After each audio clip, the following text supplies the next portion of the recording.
ஹாய்ங்க, எல்லாரும் எப்படி இருக்கிறீங்க? அமெரிக்காவில் இன்னைக்கு டெம்பரேச்சர் 3 டிகிரி, சிங்கிள் டிகிரி கொஞ்சம் குளிருது. -டிகிரியில் போகலை, அது வரைக்கும் ஓகே தான் அப்படிங்கிற மாதிரி ஓட்டிட வேண்டியதான் இந்த வீக்கு. எங்கள் அம்மாலாம் எப்பயுமே பால் வாங்குறதுக்கு டிப்போக்கு தாங்க போவாங்க.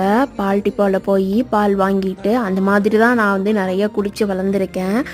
ஆனால் இங்கே அமெரிக்கா வந்த புதுசுலலாம் பார்த்தீங்கன்னா எனக்கு ரொம்ப ஷாக்கிங்காக இருந்ததுங்க. பால் வந்து பேக்கெட் பால் குடிக்கிறதே என்னென்னமோ நம்ம ஊரில் சொல்லுவோம். ஆனால் இங்கே எல்லாமே பார்த்தீங்கன்னா பாக்ஸில் தான் பால் கொடுப்பாங்க. இல்லையும் ஏகப்பட்ட வெரைட்டிஸுங்க. ஆல்மண்ட் மில்க்கு, அப்புறமா ஓட்ஸ் மில்க்கு, அப்புறம் நார்மல் மில்க்லேயே பார்த்தீங்கன்னா டிஹெச்ஏ இருக்குது, அது இருக்குது, இது இருக்குது அப்படின்னு சொல்லிட்டு நிறைய வெரைட்டிஸ் ஆஃப் ஃப்ளேவர்ஸ் மில்க்குங்க.